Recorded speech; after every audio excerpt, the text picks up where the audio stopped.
Good evening and thanks for joining us. In this digital age, we all know the power of video, and it is driving the outrage in Toronto. Videos taken by bystanders of the moment a young man was shot and killed by police on a streetcar have been viewed more than 1 million times. Two things shocked many people: how quick police were to open fire and how little, it appears, was done to defuse the situation before guns were drawn. Mike Drolet has more on the anger, but we begin with Christina, who, with the help of experts, goes through that video frame by frame. Christina. Well, Donna, those experts tell us that the videos suggest things could have been handled very differently. Meanwhile, the family is left planning a funeral for this Thursday. Security video shows when a police officer opens fire and 18-year-old Sami Yatim crumples to the ground. Yet another view of a shooting that has sparked outrage. Drop the knife on now! Drop the knife! Yatim yells back at police, who can be heard warning him a dozen times. About 10 seconds after that threat, an officer opens fire. 6 more seconds go by, and 6 more shots are fired. Less than 40 seconds later, he's tasered.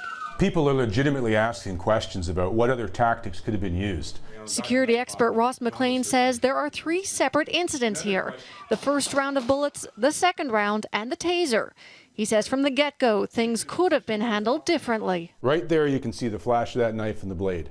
McLean says despite the knife, officers could have tried to de-escalate the situation. By talking to the young man, saying something like, "Hey, what's the problem here? Did your girlfriend just leave you? Did you lose your job?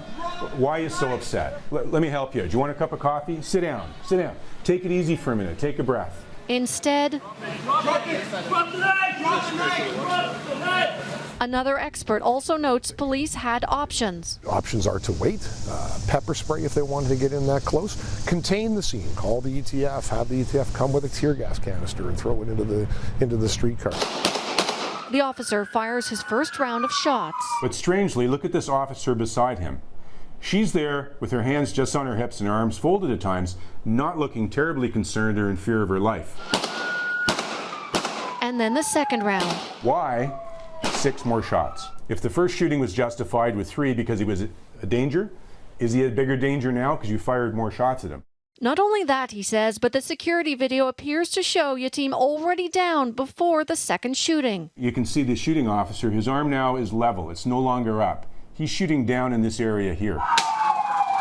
And the final action. Why would you tase someone who had been shot and lying there? He says these are all questions the Special Investigations Unit will have to answer with their probe. Christina, Global News, Toronto. You should ask Sarah. You should ask Sarah. I don't know anything. Sahar Bahati's voice was barely audible. 3 days of unimaginable grief finally appears to be taking its toll, until finally Sami Yatim's mother can speak no more.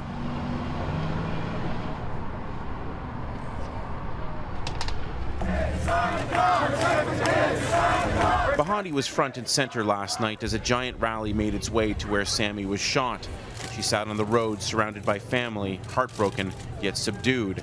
All around her, however, the crowd's rage against the police grew. It started with chants, escalated to taunts, before leading to a volatile confrontation that could have easily turned ugly.